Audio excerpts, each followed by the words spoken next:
पहला सौदा में आप सबका स्वागत है। भारतीय बाजारों की खुलने की तैयारी, 40 अंक ऊपर है SGX Nifty.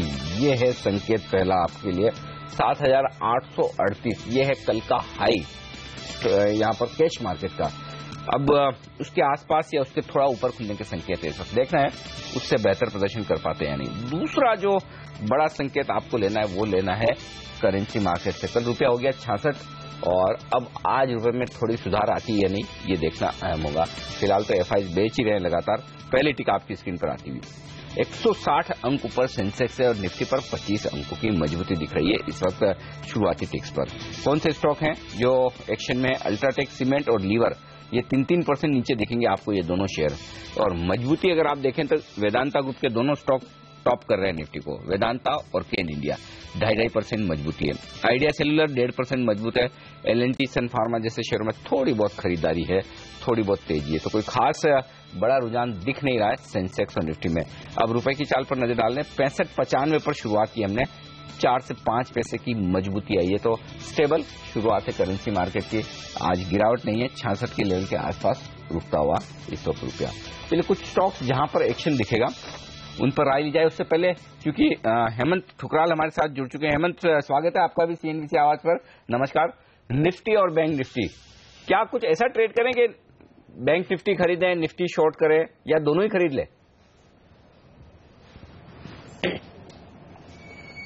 Anil ji good morning. देखिए मेरे ख्याल से ये जो हमें देखने को मिल रहा है ये पुल बैक रैली ज्यादा है, क्योंकि बाजार बहुत ज्यादा ओवरसोल्ड हो गए थे। तो अभी इमीडिएट जो मुझे लेवल लग रहा है वो निफ्टी का 7880 एक रेजिस्टेंस पॉइंट लग रहा है। अगर किसी प्रकार से हम उसको क्रॉस कर पाते हैं तो मेरे ख्याल फिर एक लंबी शॉर्ट कवरिंग हम इनको देख सकते हैं 8,000 रुपए तक।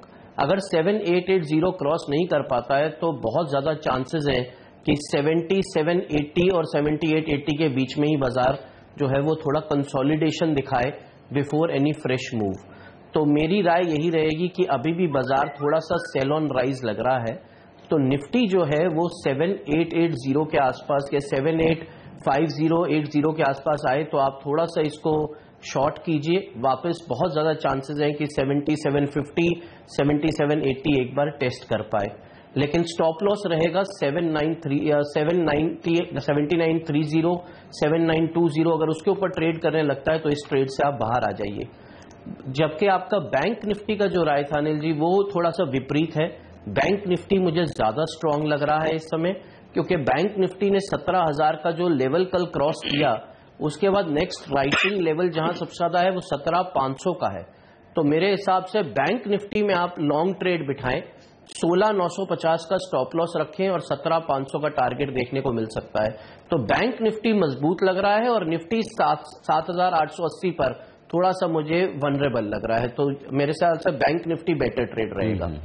अमरीश, एक सेक्टर जो काफी अच्छा प्रदर्शन दिखा रहा है वो है चीनी का सेक्टर। आप देखिए हर रोज 8-10% की तेजी रहती है, कई शेयरों में तो 20% के अपर सर्किट लग जाते हैं। इकरा ने अपनी रिपोर्ट में कहा है कि इस साल करीब 5% प्रोडक्शन का कट देख रहे हैं। इसके अलावा अगर आप देखें तो जो कीमतें हैं वो 1,900 रुपए प्रति क्विंटल से जो जुलाई में थी वो अब जाके 2,500 रुपए प्रति क्विंटल हो गई। करीब 600 रुपए प्रति क्विंटल की तेजी देखने को मिली है गन्ने के दामों में, कीमतों में। यहां से अब क्या व्यू लेना चाहिए इतनी अच्छी रैली के बाद? क्या अभी भी चीनी के शेयरों में मोमेंटम जारी रहेगा, तेजी करके चलना चाहिए, अब थोड़ा वक्त है कॉशियस होने का?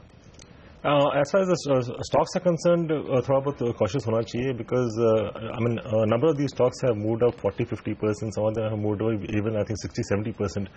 So at these levels, I think one should be a bit cautious. But sugar cycle मुझे लगता है कि शायद turn around कर रहा है. But we should remember that most of the balance sheets are in a very bad shape. तो यहाँ पे choose करना मुश्किल है fundamentally as to which is the stock to be bought. But in case, like someone wants to take a chance, I think they should just blindly buy the top 4-5 companies. उसमें शायद 1 या 2 बंद हो जाएंगे आगे जाके. But those 2-3 which will remain can possibly give them good returns. But fundamentally at this point of time, I really cannot pinpoint a stock. इसका मतलब अगर आप शुगर नहीं खरीदेंगे तो चाय के शेयर भी नहीं खरीदेंगे, चावल के शेयर भी नहीं खरीदेंगे? चाय के शेयर भी अभी तो मुझे लगता नहीं कि लेना चाहिए, क्योंकि they still have those issues as far as the labour is concern. Prices भी बढ़ नहीं रहे हैं. Although we have seen some stocks like Goodricke which has perform extremely well in the last 3-4 days, but at these levels I would be a bit cautious. लेकिन अमरीश, फिर मैं आपसे एक सवाल ऐसा पूछता हूं जहां आप खरीदारी पक्का करेंगे. ऑटो स्टॉक्स अभी 2-3 रिपोर्ट में एक साथ देख रहा था. पहला तो ये कि एक्सिस बैंक की कॉन्फ्रेंस चल रही थी, उसमें कल उन्होंने कहा कि जो क्रेडिट कार्ड और डेबिट कार्ड में स्पेंडिंग है, जो खर्चा करते हैं ये त्योहारों के वक्त में, 20 से 25% बढ़ा इस साल. होंडा का हमने प्रेस रिलीज देखा, धनतेरस पर रिकॉर्ड बिक्री की. और मैं खुद राजस्थान गया था दिवाली पे, और मैंने देखा वहां पर 2-3 ऑटो डीलर से ऐसे ही मुलाकात हुई, बात हुई. इस बार इतनी जबरदस्त बिक्री हुई है, 2 व्हीलर की भी और 4 व्हीलर की भी. अब ये बताएं, आप क्या खरीदेंगे, एक 2 व्हीलर स्टॉक और एक 4 व्हीलर स्टॉक, अगर आपको लगता है कि दम है इसमें? तो 2 व्हीलर में तो clearly I think one should be looking at buying hero, which again hasn't really performed too well, पर मुझे लगता है कि being the leader in the pack, I think that's one stock which will really perform going ahead. And as far as the passenger vehicles is concerned, I think Maruti should be bought on any sort of a correction. I think earlier I had expected that this stock can fall to those levels of 38,000-39,000, वहाँ तक तो हुआ नहीं है. So now I would say any sort of a correction, one should be looking at buying Maruti. And among the HCV, LCV manufacturers, I think Ashok Leyland is the best pick. Simi, लेकिन कोई चीनी की company आपको पसंद आ रही है chart पर, जहां आपको लगता हो तेजी की जा सकती है स्टॉप लॉस लगा के?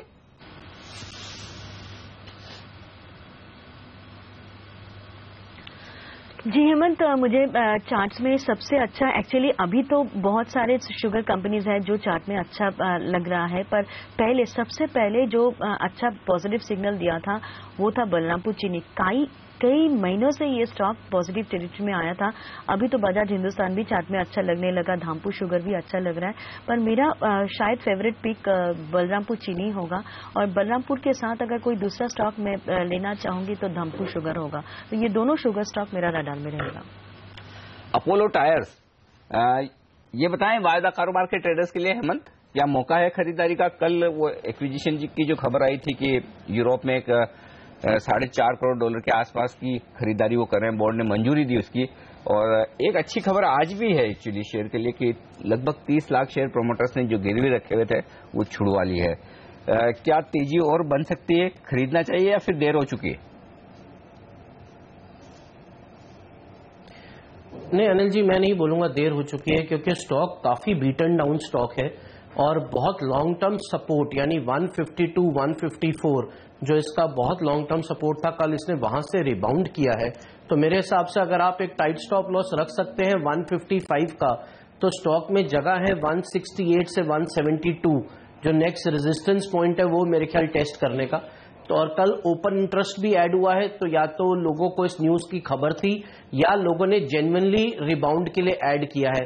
तो मुझे लगता है 168 से 172 तक की जगह है, बट एक स्टॉप लॉस रखिए 155 रुपए का, एक टाइट स्टॉप लॉस लगा के चलिए. एसएचकेएल का कल लिस्ट हुआ था, 15% ऊपर जाकर बंद हुआ, लोगों के पैसे बने, 180 रुपए का इशू प्राइस था. और इंटरग्लोब में भी अच्छे खासे पैसे बने हैं लोगों के. अमरीश, ये बताइए इन दोनों ही स्टॉक्स में जिनके पास शेयर हैं क्या रणनीति होनी चाहिए अभी? बुक तो करना चाहिए, क्योंकि दोनों स्टॉक्स काफी एक्सपेंसिव थे even at the IPO point, but specially I mean Indigo has perform extremely well and it has become more expensive, although the momentum can take it slightly higher from here, but fundamentally at these levels I really cannot justify fresh buying, so I think one should be looking at booking. यदि IPO में मिला है then I think one should be looking at booking. Telecom शेयरों पर राय लेना चाहता हूं आपसे अमरीश, और एक खबर ये आई कि टेलीकॉम कंपनी की जो संस्थाएं हैं, दोनों एसोसिएशन, इन्होंने सरकार को कहा है, टेलीकॉम मंत्री को, कि ये जो 1 जनवरी से आप पेनल्टी लगाने वाले हैं कॉल ड्रॉप पर, ये बहुत ज्यादा है. 54,000 करोड़ का इनको नुकसान उठाना पड़ सकता है. अब अगर इतना बड़ा नुकसान है तो सोचो कंज्यूमर की हालत क्या होगी, कितने कॉल ड्रॉप होते हैं. मैं पहले एक राय लेना चाहता हूँ, हम तो सब कॉल ड्रॉप से परेशान है, एक राय सिमी से भी ली जाए और हेमंत से भी ली जाए. क्या सिमी, आपके कोलकाता में भी इतने ही कॉल ड्रॉप होते हैं जितने हमारे यहाँ होते हैं मुंबई में? आपके भी समस्या है ये सारी? जी बहुत समस्या है, और ये लास्ट 2 महीनों से मैं देख रही हूँ बहुत ही कॉल ड्रॉप्स हो रहा है. पहले तो वोडाफोन में नहीं होता था, सिर्फ एयरटेल का ही ये प्रॉब्लम था, अभी तो सारे खराब हो चुका है. हेमंत, आप क्या कहेंगे? अनिल जी, मेरे ख्याल कॉल ड्रॉप तो काफी बढ़ चुका है और कई लोग तो इसका फायदा भी उठाने लग गए हैं, क्योंकि कोई और भी खराबी हो तो भी कॉल ड्रॉप बोल देते हैं। तो मेरे ख्याल काफी आजकल तो call drop in fashion type चीज हो गई है। एक्चुअली मैं बताऊं आप लोगों को, सबसे पहले सीएनबीसी आवाज ने ये मुहिम चलाई थी कि कॉल ड्रॉप एक बड़ी समस्या है, लोग बड़े परेशान हो रहे हैं, क्योंकि हम मार्केट के साथ कंज्यूमर का भी ख्याल रखते हैं। और अब आप देखिए ये मामला कितना बड़ा हो गया, इस लेवल तक पहुंचा कि 54,000 करोड़ तक का हर्जाना टेलीकॉम कंपनियां सोची कि देना पड़ सकता है। इन शेयरों में तेजी करने का तो कोई मतलब मौका ही नहीं है बिल्कुल। I think we had discussed this, I think 4-5 weeks back, जब I mean when I had calculated that probably the maximum possible penalty could be even 90,000 crores, क्योंकि nearly 8-9-90 crore I mean like customers are there, 3 rupees per day into 365 days, it works out to approximately about 90,000 crores at the maximum. यदि उसका even 10-15% पकड़े तो भी about 10,000 to 15,000 crores itself is decently large for these telecom companies. और उसके ऊपर Reliance Jio भी आ जाता है and the margin pressure comes in. I think this is not the time to really buy into telecom stocks, क्योंकि काफी problems है आगे जाके. Although it could be a good next 5-10 year sort of a story, but if you're talking of the next 1.5-2 years, I mean I clearly see problems for the telecom stocks, especially the ones which are already there. So even at these levels, I think one should be looking at possibly booking out and staying away. हमेशा जिस तरह से Marriott और Starwood अब दोनों एक हो गए हैं, एक बड़ा मर्जर हुआ है, इससे भारत की लिस्टेड कंपनियों पर, होटल कंपनियों पर किस तरह का इम्पैक्ट पड़ेगा? क्योंकि हम जनरली देखते हैं मैरियट के जो रिवॉर्ड्स प्रोग्राम, लॉयल्टी प्रोग्राम्स होते हैं, स्टारवुड के जो लॉयल्टी प्रोग्राम्स होते हैं, उसके चलते ये दोनों अब क्योंकि एक हो गए हैं, तो भारत में देखिए आप इंडियन होटल से ज्यादा नंबर ऑफ रूम्स अब इनके पास आ गए हैं। क्या इम्पैक्ट देखते हैं आप इंडियन होटल्स पर दूसरी लिस्टेड कंपनियों पर? ज्यादा इफेक्ट तो पड़ेगा नहीं, क्योंकि ऑलरेडी पिट चुके हैं काफी। लास्ट 5-6 साल से most of the hotel companies are not doing too well, तो यहाँ से और कितना नीचे जाएंगे। But yes, I mean there would be a bit of an effect, but even in that I would say in case you see a correction, one should look at buying possibly Indian hotels, because first of all their capital cost is very low, क्योंकि उनके जो hotels है सब मैंने काफी पुराने हैं। So from that point of view, their capital cost is much lower than the new hotels which are coming up. So I think this will give you an opportunity to buy into Indian hotels at lower levels. मुझे लगता है कि in case it corrects to levels of about 80-82, I think at those levels it makes a good long-term buy. क्योंकि since we're talking of the economy bouncing back, like Make in India and the sort of FDI which is coming in, there will be a lot of inbound travel, और उसके कारण the hotel industry, if you're talking of the next 3-4 years plus, should start doing better, and that is the time you will have stocks like Indian hotels and East India actually doing much better. ये बताइए हेमंत, हमने देखा है इस पूरे महीने PSU banks ने काफी अच्छा प्रदर्शन दिखाया है, बैंक निफ्टी से ज्यादा चढ़ा है PSU बैंक इंडेक्स, और कल भी हमने देखा था यही ट्रेंड देखने को मिला था। PSU बैंक्स में कौन सा बैंक आपको सबसे ज्यादा मजबूत लग रहा है FNO में, और कहां पर आप तेजी करना चाहेंगे?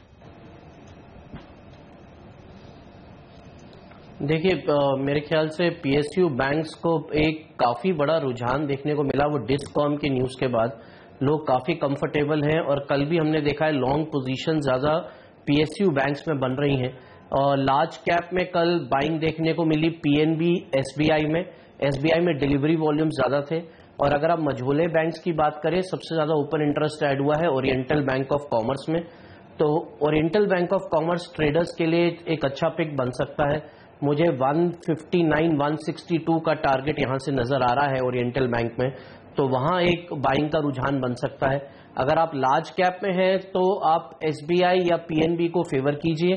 SBI 257-260 टारगेट नजर आ रहा है, और PNB 159-165 का टारगेट नजर आ रहा है। तो ये तीन बैंक हैं जिनमें काफी कल बाइंग देखने को मिली है, तो ये तीन मुझे सबसे बेस्ट पिक्स लग रहे हैं बैंक्स में, PSU बैंक्स में अभी। तो चलिए, वैसे भी OBC में आज खबर भी है, और खबर ये है कि 2025 करोड़ के ये कर्ज ARC को बेचने की योजना बना रहे हैं। अब ये मैं बता दूं ARC होती क्या है, एसेट रिकंस्ट्रक्शन कंपनी। बैंकों को लगता है कि ऐसे कर्ज जो जिन लोगों को उन्होंने दिए उनसे पैसा आने में थोड़ी मुश्किल का काम है, तो ये क्या करते हैं कि थोड़े कम दाम में कुछ डिस्काउंट पर वो कर्ज इन ऐसी कंपनियों को बेच देते हैं जिन्हें एसेट रिकंस्ट्रक्शन कंपनी कहते हैं। ये कंपनियां फिर अपने हिसाब से उगाई करती रहती है, एक फिक्स जो अमाउंट है वो बैंक को दे देती। तो 2025 करोड़ के कर्ज हैं, तो हो सकता है 1000 करोड़ में बिके, 1200 में बिके, लेकिन होगा ये कि इनके जो 100% NPA हो जाते हैं, अगर नहीं मिलते हैं तो कर्ज डूब जाता है, पैसा नहीं आता। तो उससे थोड़ी राहत मिल जाती है। इसलिए बाजार थोड़ा खुश होता है इस तरह की खबरों में कि चलो 2025 करोड़ के एनपीए तो थोड़े बहुत तो कम होंगे। तो ये एक ओबीसी के लिए आज पॉजिटिव खबर है, उसका असर वैसे भी आना है और हमारे एक्सपर्ट हेमंत ठुकराल को भी पसंद है, तो आज इस शेयर पर भी नजर जरूर रखिएगा। चलिए नजर रखिए बाजार पर। 137 अंक ऊपर है सेंसेक्स प्री ओपनिंग सेशन में और आधा % ऊपर 7,850 के बेहद करीब खुलने की तैयारी है निफ्टी की। निफ्टी खुलेगा कल के उच्चतम स्तर के ऊपर जो है 7,838 का, तो एक हायर हाई जिसे कहते हैं ना टेक्निकल भाषा में कि कल के मुकाबले में आज थोड़ा ऊपर का लेवल वो बनता हुआ दिख रहा है। तो पहली टिक आपकी स्क्रीन पर आती हुई मजबूती के साथ 115 अंक ऊपर है सेंसेक्स और निफ्टी पर मजबूती बनी है 35 अंकों की। आधा % के आसपास की तेजी दिख रही है यहां पर सेंसेक्स और निफ्टी में। कौन से शेयर है मजबूत? वेदांता 1.5% मजबूत, आईसीआईसी बैंक 1.25% मजबूत, केन 1.25% मजबूत, सन फार्मा, आइडिया सेल्युलर जैसे शेयरों में 1% की तेजी आपको नजर आएगी। एशियन पेंट 1.25% मजबूत होता हुआ दिख रहा है। बैंक्स मजबूत है।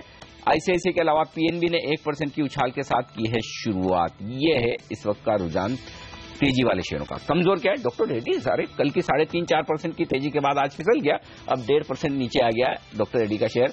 भारतीय एयरटेल में भी नुकसान है लगभग 1% का। कुछ ऑटो स्टॉक्स कमजोर हो रहे हैं, हीरो और मारुति आधा % नुकसान, लेकिन ज्यादा नहीं है नुकसान, थोड़ा है। और बाजार 100 अंक ऊपर है सेंसेक्स पर, निफ्टी पर मजबूती है 28 अंकों की। और कल का पिटा हुआ शेयर वायदा कारोबार में कावेरी सीड्स आज टॉप गेनर है, कल 10% पिटा है, आज 3% ऊपर आया है। डीएलएफ 2% ऊपर है। अपोलो टायर्स में प्रोमोटर्स ने अपनी गिरवी वाले रखे हुए शेयर कम किए हैं, 30 लाख शेयर छुड़वाए हैं, 2% का फायदा मिल रहा है इस शेयर को। अजंता फार्मा ने अमेरिका में ग्रेन्यूल्स लॉन्च किया है, उसका फायदा मिल रहा है, 2% ऊपर है स्टॉक। और अपोलो के साथ साथ सीएट भी बढ़ रहा है, 2% ऊपर ये भी हो गया। तो टायर शेयरों में थोड़ी तेजी का माहौल दिख रहा है। ओबीसी जो हमारे एक्सपर्ट हेमंत ठुकराल कह रहे थे कि खरीद लीजिए, अब देखिए आपको खरीदना पड़ेगा 1.5-2% ऊपर, मजबूती के साथ खुल गया है। मैक्लियोड रसेल 1.5% ऊपर है, आज ये चाय के शेयर फिर से मजबूती दिखा रहे हैं। कमजोर क्या है? डॉक्टर की हमने बात कर दी, उसके अलावा कोई खास ऐसा शेयर है नहीं। एक इन्फोसिस देख ले, 1% आज फिर से कमजोर है, कली की तरह आज यहां पर कमजोरी है। तो बाजार कल के हाई लेवल के आसपास थोड़ा रुकने की कोशिश कर रहे हैं। 28 अंक ऊपर निफ्टी है, सेंसेक्स 100 अंक ऊपर। और हेमंत जी सुबह हम बात कर रहे थे कि एक्शन आज होगा मिड कैप शेयरों में, बिल्कुल लगभग 1% ऊपर है। शानदार तेजी मिड कैप स्टॉक्स में ही देखने को मिल रही है। आप देखिए, लेकिन सेंचुरी जड़ी है सेंसेक्स ने भी, ये भी बात करने वाली बात है। लेकिन आप देखिए एक ही ऐसा इंडेक्स है जो लाल निशान में है, वो है आईटी सेक्टर। इन्फोसिस आप देखिए, जैसा हम कह भी रहे थे कि यहां पर दबाव देखने को मिलेगा उस कॉन्फ्रेंस कॉल के बाद, आधे % कमजोर है। विप्रो में दबाव देखने को मिल रहा है, एचसीएल टेक लाल निशान में है। तो ये वो पॉकेट है जो कल भी कमजोर थी, आज भी अंडर परफॉर्म कर रही है इस बाजार को। इसके अलावा अंडर परफॉर्मेंस देखने को मिल रही है भारतीय एयरटेल से भी। हालांकि आइडिया में तेजी है, लेकिन भारतीय एयरटेल कमजोरी के साथ ट्रेड कर रहा है। लेकिन एक स्टॉक जो सबसे अच्छा प्रदर्शन दिखा रहा है खबरों के दम पर, वो है आईसीआईसीआई बैंक। आप देखिए कल भी अच्छा प्रदर्शन दिखा रहा था और आज भी यहां पर करीब 1.5% की तेजी देखने को मिल रही है। काफी अच्छी रैली यहां पर आज के सत्र में बनी है। डीएलएफ जैसे स्टॉक्स आज देखिए कुछ हाई बीटा शेयर एक्शन में आते हुए, एचडीआईएल यानी रियल एस्टेट पैक देखिए मजबूती के साथ आज ट्रेड कर रहा है। और पीएसयू बैंक जिसका हम जिक्र कर रहे थे, ओबीसी के अलावा अगर आप दूसरे बैंक्स पर भी नजर डालें तो वहां पर भी इलाहाबाद बैंक में भी देखिए मजबूती के साथ आज कारोबार की शुरुआत हो चुकी है। बैंक ऑफ इंडिया जैसे शेयरों में 1% की बढ़त देखने को मिल रही है। तो पीएसयू बैंक आज भी अच्छा प्रदर्शन दिखाते हुए, और निफ्टी कोशिश कर रहा है 7,850 के पास जाने के लिए, आधे % का शानदार उछाल यहां देखने को मिल रहा है। यूबी होल्डिंग्स में दबाव इसलिए है क्योंकि यहां पर बिल्कुल डिफॉल्टर एसबीआई ने इसको घोषित किया है, प्रेशर में ट्रेड करता हुआ ये शेयर आपको दिखेगा। लेकिन बाकी स्टॉक्स देखिए चौतरफा तेजी देखने को मिल रही है ना। बिल्कुल खरीदारी का माहौल बरकरार है और कहीं कोई दिक्कत वाली संकेत है नहीं। अच्छी बात है कि मिड कैप और बैंक निफ्टी दोनों जहां से सेंटीमेंट दिखता है, सेंटीमेंट ठीक है कुल मिलाकर। तो सुबह सुबह अच्छी तेजी का माहौल बन रहा है। तो फटाफट एक चेक ले लेते हैं इंट्राडे के लिए। सिमी निफ्टी पर क्या लेवल्स अहम है और क्या यहां पर भी आप खरीदारी कर लेंगी? देखिए अनिल जी, शुरुआत अच्छा हुआ है, पर अभी थोड़ा सा मैं अगर थोड़ा सा, क्योंकि ऊपर का लेवल पर ये होल्ड नहीं किया, पर नीचे का लेवल भी देखने को मिलेगा वैसा नहीं लग रहा है। मेजर सपोर्ट जो है मैंने पहले भी सुबह ही कहा था 78.10 से 77.90 है। जब तक निफ्टी इस रेंज के ऊपर है तब तक लॉन्ग साइड में ही रहना पड़ेगा। 77.80 के नीचे स्टॉप लगाएंगे, मतलब यहाँ से हो सकता है 40-45 पॉइंट नीचे होगा मेरा स्टॉप लॉस, उससे भी ज्यादा ही हो रहा है, तो थोड़ा सा डीप के लिए इंतजार करना पड़ेगा क्योंकि 77.80 से पहले कोई स्टॉप लॉस नहीं लगता है। मेजर सपोर्ट मैंने कहा था 78.10 से 77.90 के बीच में है। 7780 से नीचे स्टॉप लगा के लॉन्ग पोजीशन लेना चाहेंगे। मेरा टारगेट होगा 7885 से के आसपास एक माइनर रेजिस्टेंस होगा। 7885 क्रॉस करके सस्टेन करेगा तो 7930 तक भी रैली देखने को मिल सकता है। राइट, अब चलिए शुगर शेयरों पर नजर रखिए। आज फिर से श्री रेणुका शुगर 6.5% मजबूत, द्वारिकेश शुगर 5% की तेजी। सरकार से बड़ी सब्सिडीज की बात भी चल रही है कि सरकार कुछ ना कुछ यहाँ पर सब्सिडी देगी गन्ना किसानों को और गन्ना मिलों को। आप देखिए बजाज हिंदुस्तान करीब 1.5% ऊपर, बलरामपुर में भी तेजी के साथ ही कारोबार हो रहा है, तो फिर से मजबूती के साथ खुले हैं। सिमी ये बताइए, एक शुगर शेयर जो अब खुलने के बाद आपको ठीक ठाक लग रहा हो, जहां आपको लगता हो इंट्राडे में ट्रेड किया जाए? देखिए हेमंत, शुगर सारे ही अच्छा लग रहा है, पर मैंने जो पहले कहा था कि कई महीनों से एक बलरामपुर चीनी में एक अच्छा फॉर्मेशन बन रहा था और देखने से यही समझ में आ रहा था कि कोई ना कोई बात यहाँ पे जरूर है। ये स्टॉक अभी 72 के आसपास है और मुझे लगता है कि इसमें एक मेजर ब्रेकआउट हो रहा है 71 के ऊपर। अगर ये स्टॉक 71 के ऊपर मेंटेन करेगा तो मिनिमम इसका टारगेट 79-78 तक आता है। तो बलरामपुर चीनी में ही मैं मेरा बाई कॉल इशू करूंगी। करंट लेवल 7250 के आसपास है। अगर 71 के ऊपर मेंटेन कर रहा है तो एक लॉन्ग साइड पर ट्रेड लिया जा सकता है, जिसका टारगेट आज नहीं तो कल, क्योंकि मुझे मालूम नहीं है इसका मतलब रेंज कितना है, हो सकता है आज नहीं तो कल तक ये 78-79 तक जा सकता है। तो चलिए यहाँ पर तेजी की संभावना, थोड़े से बाजार ऊपर के लेवल से फिसल रहे हैं, थोड़ी प्रॉफिट बुकिंग आ रही, ज्यादा नहीं लेकिन है। 75 पॉइंट ऊपर अब सेंसेक्स है, 20 पॉइंट ऊपर निफ्टी। लेकिन एक और स्टॉक जिस पर नजर रखिए, अहलूवालिया कॉन्ट्रैक्ट। यहाँ पर मैं देख रहा हूँ कुछ बड़े सौदे होते दिख रहे हैं, 3 बड़े सौदे दिख रहे हैं मेरी स्क्रीन पर। यहाँ पर अहलूवालिया कॉन्ट्रैक्ट में 250 रुपए के दाम पर 0.5% यानी कि लगभग ये समझिए आप 2% हिस्सेदारी अहलूवालिया कॉन्ट्रैक्ट की बदली है और 12 लाख शेयर, 4 लाख शेयरों के 3 बड़े सौदे हुए, तो टोटल मिलाकर वॉल्यूम 12 लाख शेयर। लेकिन वॉल्यूम काफी ज्यादा दिख रहा है एक्चुअली, लगभग 21,72,000 शेयरों का कारोबार हो गया है, तो काफी भारी भरकम वॉल्यूम के साथ ही स्टॉक बढ़ रहा है, क्योंकि पिछले 10 दिनों का एवरेज वॉल्यूम सिर्फ 2100-2200 शेयरों का है। लेकिन आज जिस तरह से बड़े सौदे होते दिख रहे हैं, ये काउंटर काफी एक्शन में आता हुआ दिख रहा है। भारी भरकम वॉल्यूम, 200 प्राइस एक बार देख लूं मैं किस प्राइस पर हुआ है, 250 रुपए पर और 2% हिस्सेदारी बदली। इस पर चार्ट पर एक राय दे दें, अहलूवालिया कॉन्ट्रैक्ट क्या कहीं कोई प्राइस वॉल्यूम ब्रेकआउट के संकेत हैं क्या सिमी? काफी भारी भरकम वॉल्यूम हो रहा है आज। देखिए Anil ji, price volume breakout जब आएगा तब ये 275 का लेवल क्रॉस करेगा।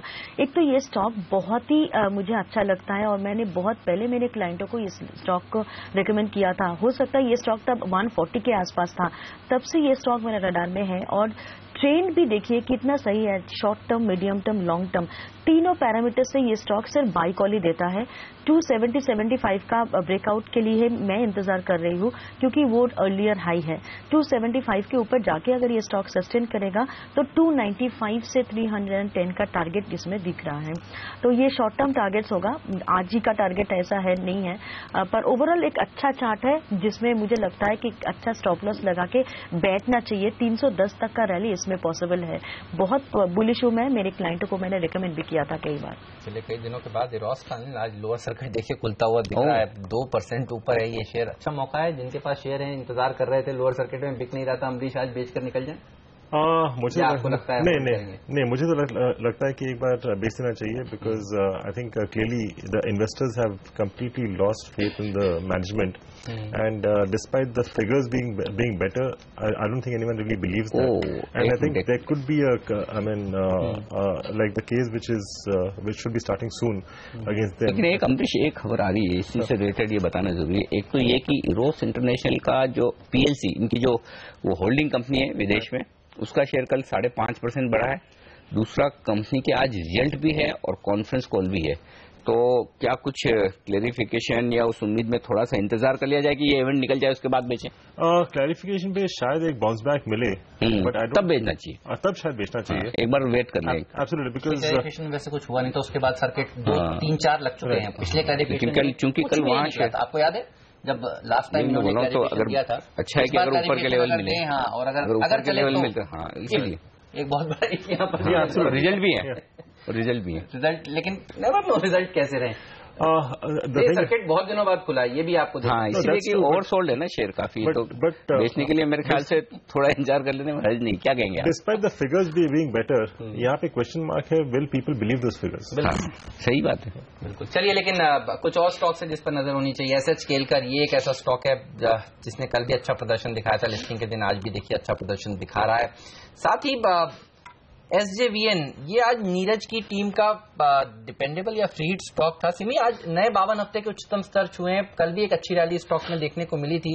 कई दिनों बाद हम देख रहे हैं इस तरह के जो शेयर हैं वो अच्छा प्रदर्शन दिखा रहे हैं। एक लंबे अंडर परफॉर्मेंस के बाद हाइड्रो पावर कंपनियों में भी ट्रेडर्स का इंटरेस्ट लौट कर आ रहा है।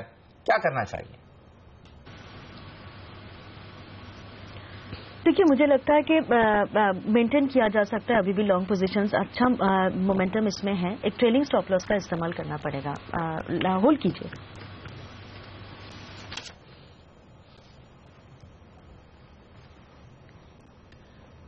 चार्ट्स देख रही हैं शायद सिमी, तो थोड़ी देर देखते हैं, एक बार SJVN का चार्ट आप देख लें सिमी। तब तक कुछ और स्टॉक्स जो एक्शन में, उन पर भी नजर डाल ली जाए। अजंता फार्मा, क्योंकि हम बात कर रहे थे कि एक दवा को मंजूरी मिली है यूएस में, ग्रेन्यूल्स इन्होंने लॉन्च किया है, मंजूरी किया, लॉन्च किया है, वायदा कारोबार में टॉप गेनर है। हेमंत, आपकी नजर है इस शेयर पर? देखिए अनिल जी, बहुत क्लियरली कल मुझे इतना इसके अंदर बाइंग नजर नहीं आई स्टॉक में। इनफैक्ट मुझे तो कल शॉर्ट पोजीशंस बनती हुई नजर आ रही थी, तो मुझे लग रहा है कि इस न्यूज के रहते थोड़ी शॉर्ट कवरिंग देखने को ज्यादा मिल रही है। और स्टॉक आज 1350 के ऊपर ट्रेड करने लग गया है, जो कल वीकनेस का एक रेजिस्टेंस पॉइंट था। तो मेरे ख्याल नेक्स्ट लेवल 1390 1395 का बनता है। तो ज्यादा शॉर्ट कवरिंग मेरे ख्याल स्टॉक में देखने को मिल रही है हमें। कल इसमें शॉर्ट पोजीशंस बनी थी, तो अभी मैं बाइंग की सलाह नहीं दूंगा, मैं डेटा देखना चाहूंगा। बट डेफिनेटली मुझे लग रहा है कि जो लोगों ने कल शॉर्ट किया है स्टॉक, वो आज गलत ट्रैप में फंसे हैं, तभी एकदम से इतनी बाइंग देखने को मिल रही है। बिल्कुल। लेकिन अगर आप देखें इस समय, तो आईटी पैक ही कमजोर है। इन्फोसिस, विप्रो, यहां पर हेमंत क्या राय होगी? आईटी को शॉर्ट करके चलना सही होगा, या आपको लगता है बाउंस दिखा सकता है ये? देखिए, टीसीएस और विप्रो ये काफी वीक हो गए, और आज इन्फोसिस अगर 1080 के नीचे लगातार ट्रेड कर रहा है, तो वो भी वीकनेस का साइन देगा, क्योंकि उसके बाद नेक्स्ट स्ट्रॉन्ग सपोर्ट 1035 1040 के आसपास बनती है। और अगर हम 2 दिन से देखें, तो अब CNX IT में लगातार शॉर्ट बन रहे हैं। हालांकि उसमें इतना ओपन इंटरेस्ट नहीं होता कि उसको इतनी अहमियत दी जाए, but as a pack IT is looking weak. और इन्फोसिस, जैसे मैंने कहा, अगर आज 1080 के नीचे ट्रेड करता है, तो आप 1085 का स्टॉप लॉस लगाइए, 1040 का टारगेट वहां बनता है। और टीसीएस भी 2310 2280 वहां तक वीकनेस में आ सकता है। तो दोनों ही दिग्गज वीक लग रहे हैं, तो पैक मेरे ख्याल वीक ही रहेगा आईटी ओवरऑल। इस बीच एक और स्टॉक पर आपसे राय लूंगा, और वो है मदरसन सुमी। आप वायदा कारोबार के आंकड़े निकाल कर रखे हैं हेमंत। उससे पहले बता दूं कि क्यों राय लेना चाहता हूं इस शेयर पर, और उसकी वजह है कुछ वॉल्यूम एक्शन होता दिख रहा है। आज मदरसन सुमी के काउंटर पर काफी भारी भरकम वॉल्यूम मुझे नजर आ रहा है। 14 लाख शेयरों के 3 बड़े सौदे यहां पर होते हुए दिखे हैं मदरसन सुमी में एनएससी पर। और ओवरऑल एनएससी पर वॉल्यूम इस वक्त आपको जो दिखेगा वो दिखेगा 19 लाख शेयरों का, जबकि बीएससी पर वॉल्यूम, माफ कीजिएगा, बीएससी पर जो वॉल्यूम है वो इस वक्त है महज 41,000 शेयरों का, जबकि एनएससी पर है 19 लाख शेयरों से ज्यादा का। यानी कि डिलीवरी बेस बड़ा वॉल्यूम होता दिख रहा है, बड़े सौदे होते दिख रहे हैं। 3 बड़े सौदे हुए हैं, और ये हुए 78 रुपए 60 पैसे के आसपास। तो काफी भारी भरकम एक्शन वॉल्यूम के लिहाज से हो रहा है, और स्टॉक में देखिए 2% से ज्यादा की तेजी अब बन चुकी है। क्या वायदा कारोबार के ट्रेडर्स के लिए क्या सलाह होगी आपकी, बताएं हेमंत। देखिए अनिल जी, अगर आप प्रीवियस वीक का डेटा उठाएं, क्योंकि कल तो इतना ओपन इंटरेस्ट इसमें ऐड नहीं हुआ था, अगर हम प्रीवियस वीक के हिसाब से देखें तो स्टॉक में नीचे के स्तरों पे काफी एक्यूमुलेशन हुआ है, क्योंकि week on week 9% open interest add हुआ था और स्टॉक ने 255-260 के आसपास से काफी बड़ा उछाल देखने को मिला लास्ट वीक। तो मेरे हिसाब से इमीडिएट रेजिस्टेंस जो है वो है 297 का, 297, 299 का, और जो अब स्ट्रॉन्ग सपोर्ट बनकर आएगा क्योंकि वो सस्टेन लेवल हो गया है, रेजिस्टेंस क्रॉस कर दिया है, वो है 268, 270 का। तो 270 का आप स्टॉप लॉस लगाइए। यहां से भी 10 से 15 रुपए की तेजी आपको देखने को मिल सकती है इस काउंटर में, तो मेरे ख्याल पॉजिटिव के हिसाब से ही ट्रेड करना चाहिए। ऑलराइट, चलिए कुछ और शेयरों पर अगर आप नजर डालें तो आप पाएंगे कि अपोलो टायर में 2% की तेजी देखने को मिल रही है। एक और स्पेस जो कमजोर है दरअसल वो फार्मा में डॉक्टर रेड्डीज कमजोर है। एफएनओ में यहाँ पर किस तरह की हीमंत पोजीशंस बनी है और यहाँ पर क्या राय होगी? देखिए, मैं पहले डॉक्टर रेड्डी पे सलाह देने से पहले एक चीज बोलना चाहूंगा कि कल भी फार्मा में ज्यादा बाइंग देखने को नहीं मिली है। तो चाहे वो सिप्ला हो या डॉक्टर रेड्डी हो, कल जो था वो ज्यादा पुल बैक रैली था, यानी शॉर्ट कवरिंग देखने को मिली। मेरे ख्याल डॉक्टर रेड्डी 35-30 जब तक क्रॉस नहीं करता है, टेक्निकली भी वो वापस बाय साइड में नहीं आता है, तो वीकनेस कंटिन्यूड है। ये जरूर है कि अब थोड़ा सा सपोर्ट मुझे लग रहा है 33.75, 33.80 पे ही देखने को मिल जाएगा। बट कल के भी स्तर में जो हमने बाइंग देखने को मिली है कल के सेशन में भी, वो ज्यादा शॉर्ट कवरिंग बेस्ड है। तो मैं सिप्ला, डॉक्टर रेड्डी, सन फार्मा, ये तीनों ही स्टॉक से अभी बाइंग करने की सलाह नहीं दूंगा। मेरे ख्याल से थोड़ा सा साइडवेज रहे, या आपको शॉर्ट का मौका मिले तो शॉर्ट करें, लेकिन इनमें अभी फ्रेश बाइंग नहीं करनी चाहिए। ऑलराइट, चलिए बस शुक्रिया हेमंत, अमरीश, सिमी, आप सभी का समय निकालने के लिए और आज इस चर्चा में शामिल होने के लिए। ऑयल मार्केटिंग कंपनियों पर भी नजर रखिए। हमने देखा था कल यहाँ पर अच्छी खासी तेजी देखने को मिलती पिछले 2 ट्रेडिंग सेशन से, और आज देखिए यहाँ पर थोड़ा सा मुनाफा वसूली देखी जा रही है। एचपीसीएल, बीपीसीएल जैसे शेयरों में कच्चे तेल में जिस तरह से उछाल देखने को मिला है, उसका खामियाजा आज ये भुगत रहे हैं। लेकिन लेंगे ब्रेक के बाद हमारे साथ मार्केट एक्सपर्ट आनंद टंडन जुड़ेंगे और उनसे जानेंगे वो कैसे देख रहे हैं भारतीय बाजारों में इस तेजी को, और क्या यहाँ से और ऊपर के लेवल्स देखने को मिल सकते हैं आने वाले दिनों में। इस सब पर बात करेंगे।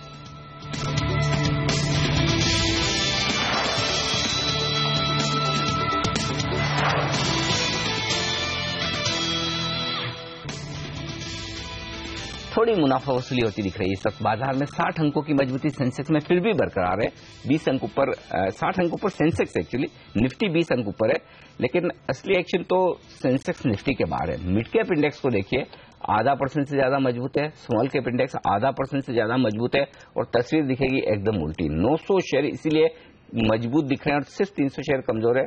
कल के विपरीत आज मार्केट ब्रेथ बहुत ही बेहतरीन है, काफी अच्छी नजर आ रही है, ये इस वक्त आपको नजर आएगा।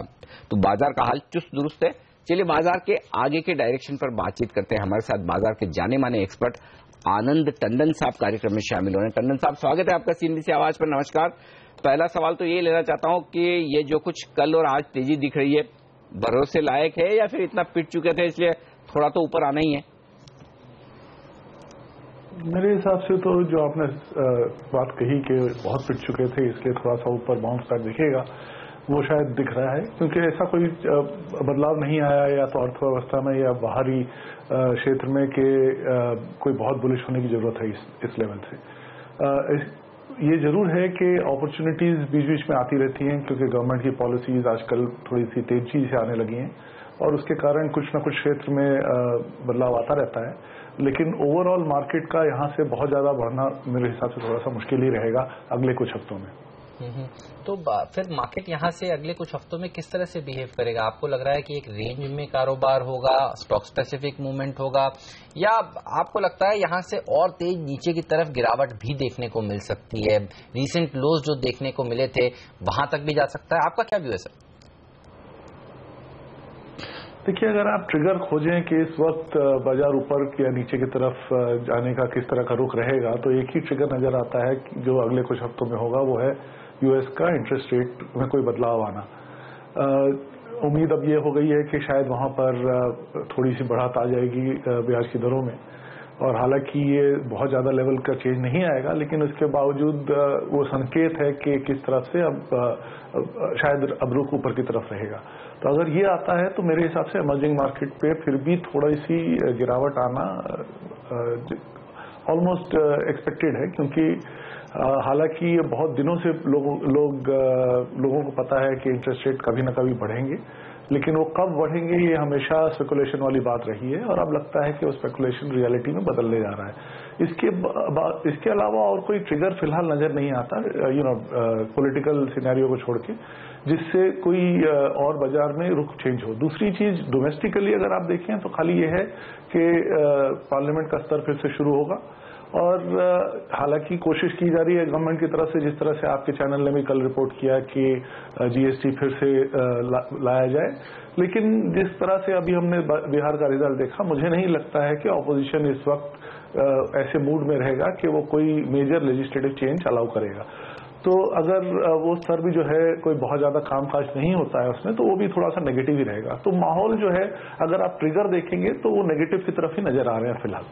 ओके, लेकिन ऐसे में टंडन साहब फिर क्या 7500 के नीचे भी जाने का खतरा है क्या बाजार का, या फिर उन लेवल के आसपास आप कहेंगे कि ठीक है करेक्शन हो गया, शेयर भी सस्ते हो गए, वैल्यूएशन भी ठीक ठाक है, तो फिर खरीदारी करनी चाहिए, या उसके नीचे की भी बड़ी रिस्क है? देखिए, स्तर हमेशा डिफिकल्ट रहता है इंडेक्स का बताना, क्योंकि उसमें बहुत सारे चीजें आ जाती हैं। लेकिन अगर आप मेन सेक्टर्स देखें, बैंकिंग में फिलहाल कोई खास बदलाव नहीं है। पावर सेक्टर में रिफॉर्म आएगा तो जरूर उसमें एनपीए की कुछ फायदा होगा, लेकिन ज्यादातर एनपीए अभी भी बरकरार हैं। अगर आप बाकी बड़े बड़े क्षेत्र देखें तो आईटी में कोई खास इस क्वार्टर में तो कम से कम कोई बढ़त नहीं आएगी, क्योंकि ये छुट्टियों वाला क्वार्टर है, इसलिए यहाँ पर वैसे भी रेवेन्यू थोड़ा सॉफ्ट रहता है। उसके बाद अगर आप देखें कमोडिटी क्षेत्र में कोई खास उम्मीद नहीं है कि कोई दाम में कोई बढ़त आने वाली है। फेरस नॉन फेरस दोनों एरिया में कुछ नहीं होने वाला है। तेल के दाम भले ही थोड़ा बहुत इधर उधर हिलते रहे, लेकिन ट्रेंड वाइज मुझे नहीं लगता कि यहाँ से कोई ऊपर जाने वाला है।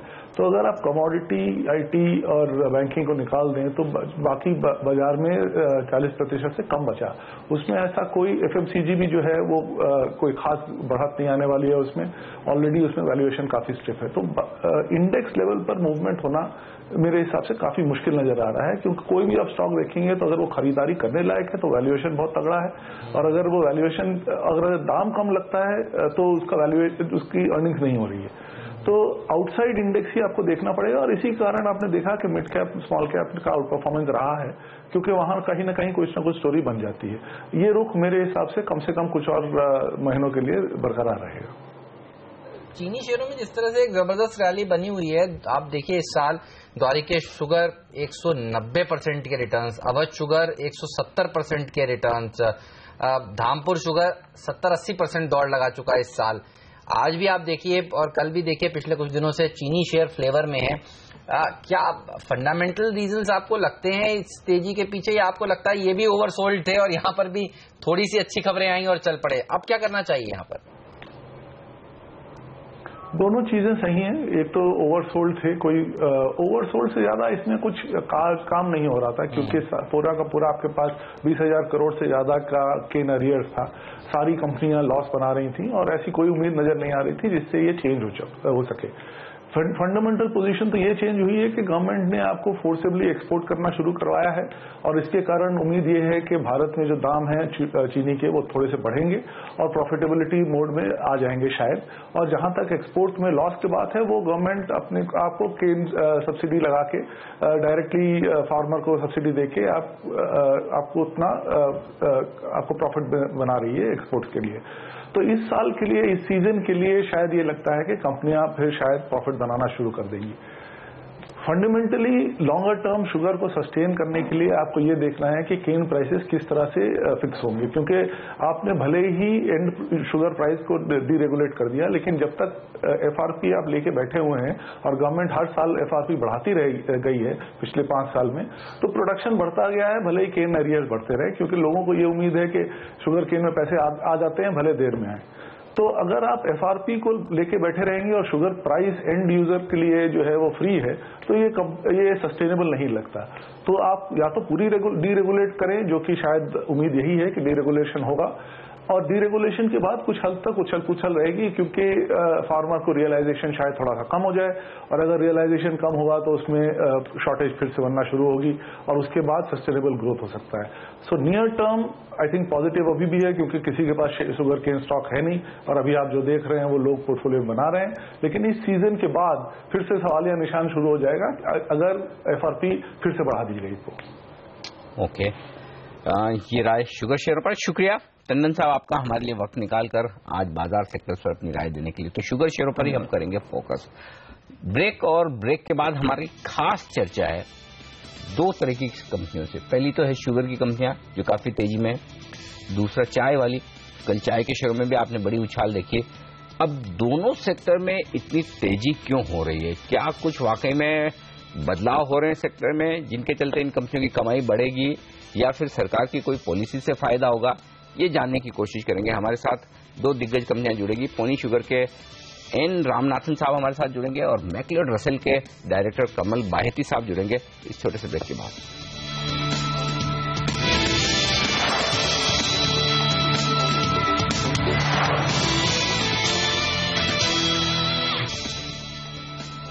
बाजार 100 पॉइंट ऊपर, सेंसेक्स पर निफ्टी पर 30 अंकों की मजबूती, लेकिन दो सेक्टर काफी तेजी में है। एक तो है शुगर और दूसरा है चीनी, चाय का।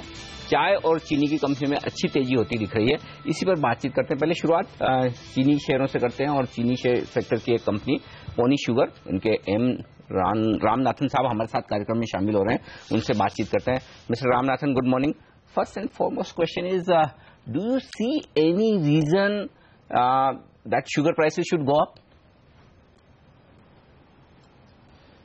Yeah, sugar globally was having a successive 5 years of surplus run, and with that stock build up, sugar prices had got continuously beaten down.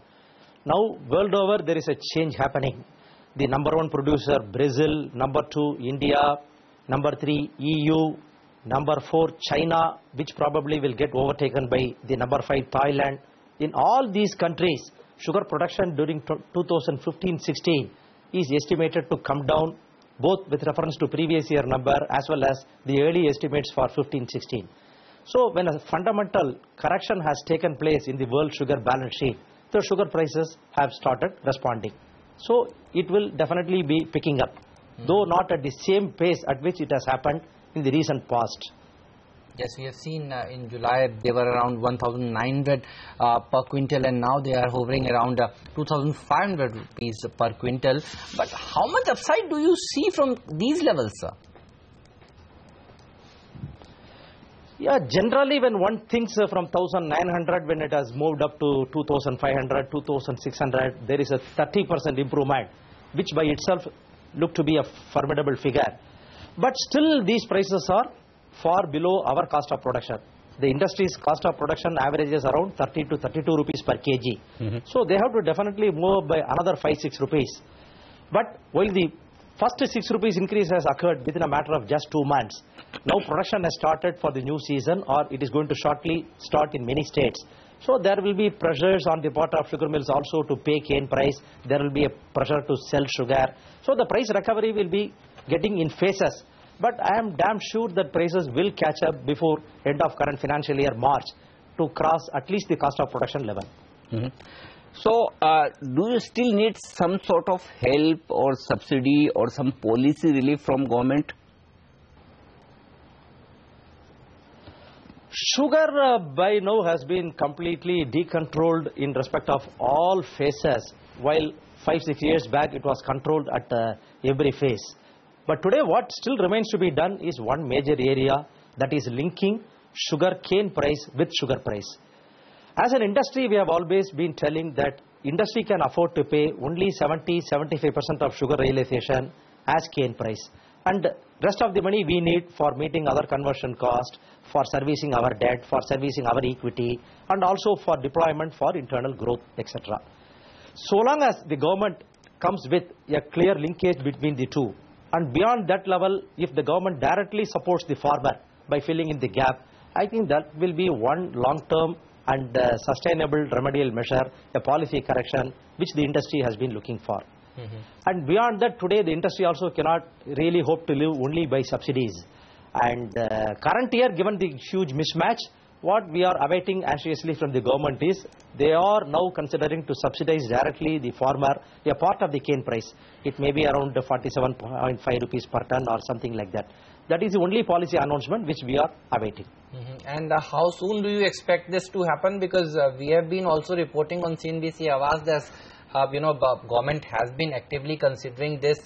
But do you think before the crushing season starts, before the mill starts to crush, this announcement will come? Because market is hoping that. I won't be surprised even if it comes sometime this week or next week. It was all along withheld only by reason of Bihar election. Now Bihar election is followed by Prime Minister's overseas trip and the Deepavali holidays, all that. Now everything is over. I think it will be a matter of very, very short time before the cabinet takes a view on this.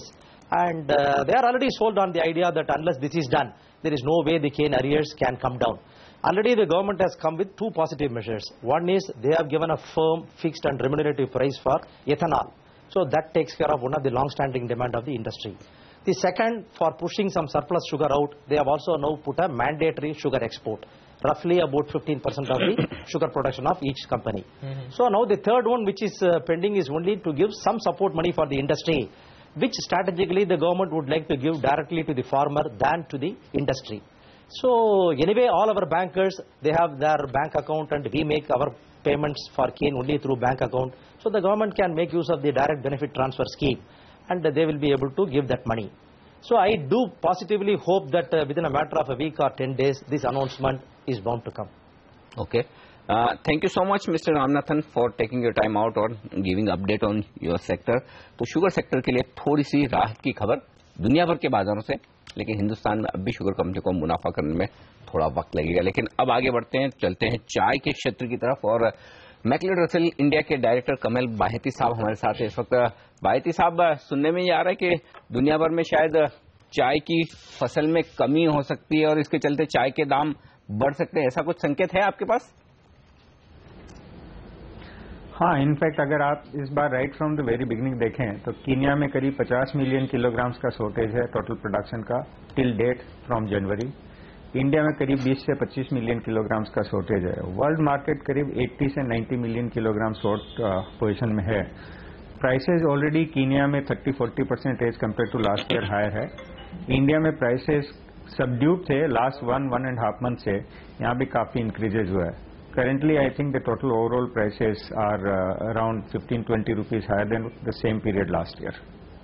तो वही Kenya की बात, लेकिन कोची में जो options हुए हैं उसमें किस तरह का रिस्पांस मिला है? क्योंकि जो रिपोर्ट्स आई हैं वो यही कह रही हैं कि वहां पर तो दरअसल चाय की कीमतों में गिरावट देखने को मिल रही है और किसान दरअसल ज्यादा खुश नहीं है. सर, ग्राउंड रियलिटी क्या है?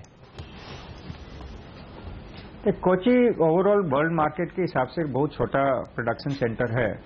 As compare to last year उनके प्राइसेस लोअर थे, इवन नॉर्थ इंडिया में भी लोअर थे, पर लास्ट कपल ऑफ वीक्स में इवन वहां भी प्राइसेस बेटर हुए हैं. वहां का प्रोडक्शन भी थोड़ा नेगेटिवली इम्पैक्ट हुआ है.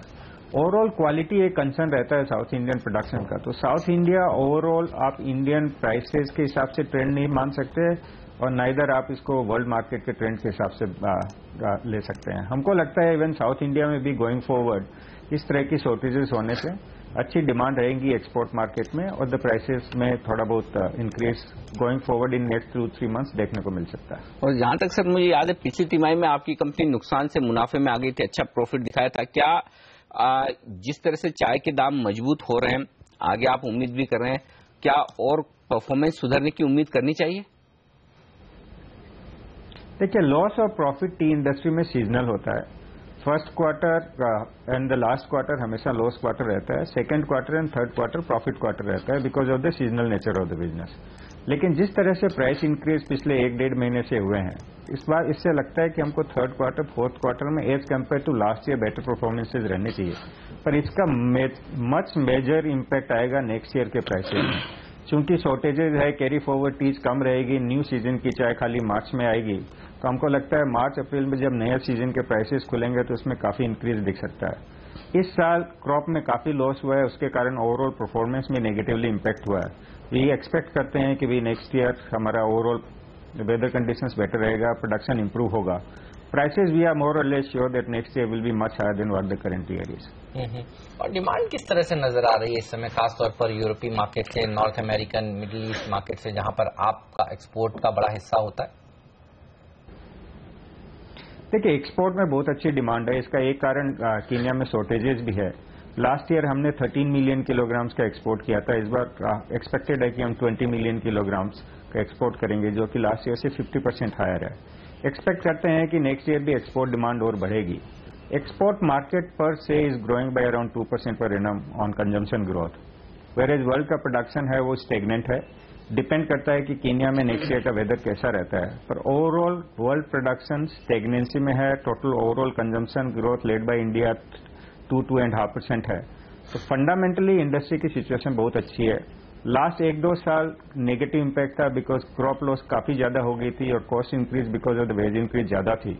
हमको लगता है गोइंग फॉरवर्ड नेक्स्ट 2 ईयर्स में थोड़ी मॉडरेट कॉस्ट इंक्रीज है, क्योंकि वेज इंक्रीज में करीब 8-9% का इंक्रीज है। और प्राइसेस हमको जो समझ में आ रहा है और एक्सपेक्टेड है कि करीब 5 से 10% ज्यादा हो सकती है नेक्स्ट ईयर। तो प्रॉफिटेबिलिटी जो मार्जिन हमने 1-2 साल में लॉस किया था वो नेक्स्ट ईयर से रीगेन होना शुरू होना चाहिए। चलिए, बस शुक्रिया सर आपका समय निकालने के लिए, CNBC आवाज पर आकर कंपनी का आउटलुक और इस क्षेत्र का आउटलुक हमसे शेयर करने के लिए। आज भी आप देखिए एक अच्छी खासी तेजी देखने को मिल रही है चाय से जुड़े हुए शेयरों में। Bombay Burmah, Tata coffee, Jayshree tea, Harrison Malayalam तो देखिए खासतौर पर 6-7% की रैली दिखा रहे हैं।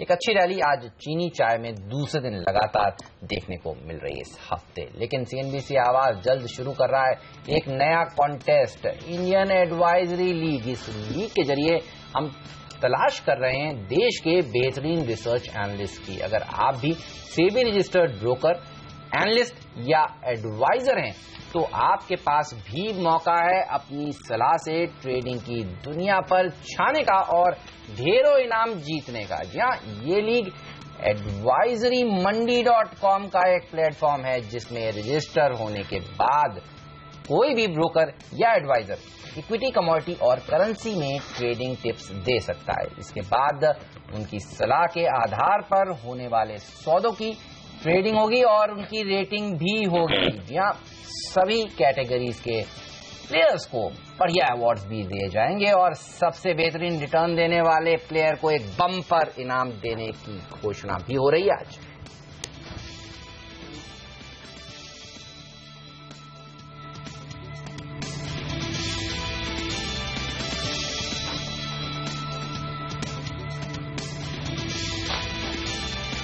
और आज फिर से बाजारों ने की है दमदार शुरुआत। सेंसेक्स और निफ्टी मजबूती के साथ 7,800 के ऊपर निफ्टी टिकता हुआ, लेकिन बैंक निफ्टी पर रखिए नजर, थोड़ी मुनाफा वसूली ऊपर के लेवल से आती हुई दिख रही है। फिलहाल पहला सौदा में आज के लिए इतना ही, लेकिन आप बने रहिए CNBC आवाज के साथ। आशीष और प्रियंका हमारे साथ जुड़ेंगे जो लेकर आएंगे कमोडिटी बाजार की ओर।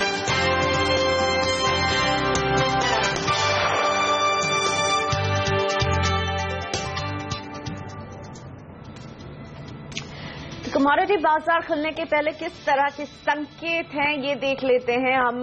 कल की गिरावट के बाद अंतर्राष्ट्रीय बाजार में खाने के तेलों में हमें हल्की रिकवरी देखने को मिल रही है। मलेशिया में पाम तेल और शिकागो बोर्ड ऑफ ट्रेड पर सोया तेल में बढ़त पर कारोबार हो रहा है। कल घरेलू बाजार में खाने के तेल में भी तेजी गिरावट ही आई थी। इस बीच अंतर्राष्ट्रीय बाजार में कच्चे तेल की कीमतों पर फिर से हम देख रहे हैं कि दबाव बनने लगा है और आज बहुत अहम अमेरिकन पेट्रोलियम इंस्टीट्यूट की रिपोर्ट आने वाली है। वहीं अमेरिका में इंडस्ट्रियल प्रोडक्शन के आंकड़े भी जारी होने वाले हैं। तो इन दोनों के रिपोर्ट्स जिस तरह के नंबर्स निकल कर आते हैं उसके बाद क्रूड की चाल पर नजर रखनी होगी। आपको बता दें सोने की चाल जो है वो हमने देखी है पिछले 2 दिन में थमते हुए। कॉमेक्स पर सोना $1,085 के नीचे कारोबार कर रहा है। हालांकि चांदी में हल्की मजबूती जरूर देखने को मिल रही है, लेकिन सबसे ज्यादा प्रेशर में नजर आ रहे हैं मेटल्स। मांग में कमी के अनुमान से LME पर कॉपर 6 साल के नए निचले स्तर को छू चुका है। कॉपर की तरह जिंक भी 6 साल के निचले स्तर पर जा चुका है। इस बीच डॉलर इंडेक्स में बढ़त देखी जा रही है। तो इन सारे संकेतों को किस तरह से घरेलू कमोडिटी बाजार देखते हैं और किस तरह की ओपनिंग देते हैं, तो ओपनिंग हाइलाइट्स के साथ मेरे साथ जुड़ रहे मेरे सहयोगी Ashish Verma. Good morning Ashish. Hi, good morning Priyanka. Commodity market की जैसे आप हाईलाइट करी थी जल्दी ओपनिंग होने वाली है। इंटरेस्टिंग है, कच्चे तेल में जो कल का बाउंस आया था, उछाल आया था, जो बहुत ज्यादा सस्टेनेबल नहीं है। हालांकि फ्लैटिश रुझान के साथ कच्चा तेल इस समय कामकाज करता हुआ जो बाउंस आया था कल वो जियोपॉलिटिकल कंसर्न्स, खासतौर पर पेरिस अटैक्स के बाद जो आफ्टरमाथ था, यानी कि फ्रेंच जो सेना ने एयर स्ट्राइक्स करे थे सीरिया के कई सारे लोकेशंस पे, तो वो जियोपॉलिटिकल रिस्क बिल्ट इन हो रहा था, उसके चलते वो उछाल था। लेकिन आज फिर से कमजोरी है। क्यों आ रही है कमजोरी? क्योंकि वो डिमांड सप्लाई जनरली अब वापस फोकस में लौटता हुआ सबके, ऑलरेडी ओवर सप्लाइड मार्केट्स हैं। और ओवर सप्लाइड जब मैं कह रहा हूं, ध्यान रखें, मैं एक रिपोर्ट्स पढ़ रहा था कई सारी, ज्यादातर एस्टिमेट्स जो 2015 के लिए हैं उनका मानना है कि प्रोडक्शन डिमांड को आउटपेस करेगा। ये तो फैक्ट है।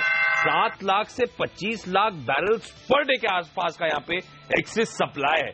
तो बाद में लॉजिक वही है, कच्चे तेल में जो बाउंस आ रहा है सस्टेनेबल नहीं है, और इसीलिए आपने देखा आज भी ठंडा कामकाज हो रहा था अर्ली एशियन ट्रेड्स में।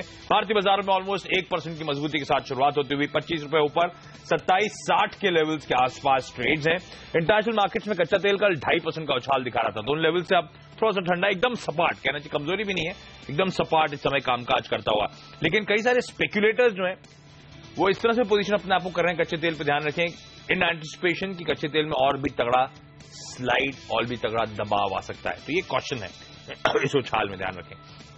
नेचुरल गैस, आपको याद होगा कल बड़ा तगड़ा मूव आ रहा था नेचुरल गैस में, इंटरनेशनल मार्केट्स में 2-2.25% की कमजोरी है।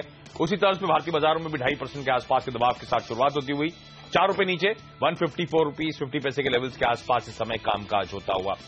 बुलियन के मार्केट की तरफ मूव करिए और गोल्ड आपकी स्क्रीन पर 60 रुपए नीचे 1/4% की कमजोरी 25,228 के लेवल्स पर कामकाज होता हुआ। हालांकि सोने का मार्केट काफी हद तक स्टेडी आपको नजर आएगा। कल उछाल आया था, उछाल क्यों आया था? पेरिस अटैक्स, उसके बाद जो फॉलोइंग मिलिट्री एक्शन की मैं बात कर रहा था, तो वो सेफ हेवन बिड्स थोड़ी सी चमकती हुई नजर आई सोने में, इसलिए खरीदारी आई। लेकिन ये खरीदारी इसके बावजूद आई है जब वो डॉलर इंडेक्स अपने ऑलमोस्ट ईयर हाइज के आसपास तगड़ी मजबूती के साथ कामकाज कर रहा है, तो वो सराहनीय है। मैं देख रहा था डॉलर इंडेक्स इस समय, मैं आते आते चेक ही कर रहा था, 99.55 के आसपास डॉलर इंडेक्स है।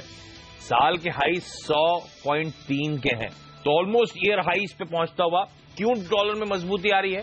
क्योंकि अब ज्यादातर लोग प्राइस इन कर रहे हैं कि शायद दिसंबर में अमेरिकी सेंट्रल बैंक यानी कि फेडरल रिजर्व ब्याज दरें बढ़ा सकता है, और उसी का डर है। उसके बावजूद अगर सोने में सपोर्ट मिल रहा है तो वो इसीलिए क्योंकि सेफ हेवन बिड्स अभी भी शायद कंटिन्यू होती हुई। इस बीच सबसे इंपॉर्टेंट एक और मार्केट है, वो है बेस मेटल्स का। मैं वो आपकी स्क्रीन पर दिया आपके सामने, डॉलर इंडेक्स 99.5 के लेवल जो मैं कह रहा था। बेस मेटल्स में बहुत तगड़ी पिटाई हुई है और लगातार कमजोरी बनी हुई है। सबसे पहले कॉपर आना चाहिए जो सबसे इंपॉर्टेंट बेस मेटल्स में है। कल भी 1.5% के आसपास की कमजोरी के साथ कामकाज था। कल फ्रेश 6 ईयर लोज के आसपास अब ये कामकाज हो रहा है, तो कॉपर में कमजोरी है। फ्रेश 6 ईयर लोज हैं। 2009 के मध्य के बाद से अब तक का सबसे कमजोर स्तर आपको कॉपर में देखने को मिलेगा। कॉपर के अलावा आपकी स्क्रीन पर निकल आएगा 6 साल के निश्चित स्तर के आसपास, ये भी कामकाज कर रहा है। लेड में आज भी कमजोरी है, लेड में लगातार कमजोरी बनी हुई है।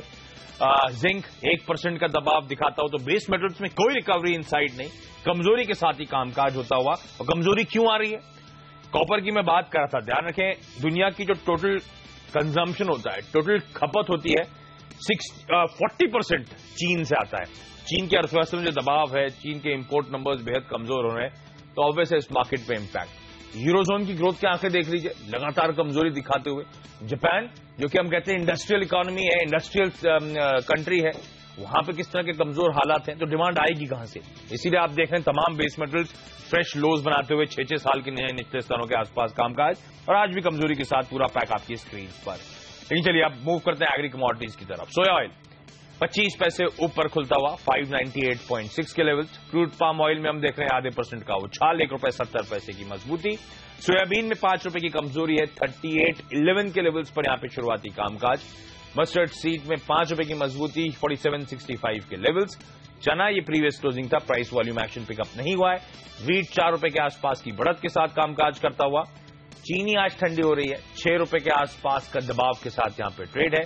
कोरिएंडर आपकी स्क्रीन पर, प्राइस वॉल्यूम एक्शन पिकअप नहीं। जीरा में 50 रुपए के आसपास का दबाव है। कैस्टर सीड 17 रुपए नीचे, ऑलमोस्ट आधे % की कमजोरी के साथ शुरुआत करती हुई। कॉटन में हम देख रहे हैं आधे % का उछाल है, 70 रुपए ऊपर, 15,680 के लेवल। एक बार क्विकली रुपया देख लीजिए, आपकी स्क्रीन पर आना चाहिए। रुपया कल आपको याद होगा 10 पैसे की मजबूती के साथ 65.99 के लेवल्स पर क्लोज हुआ था।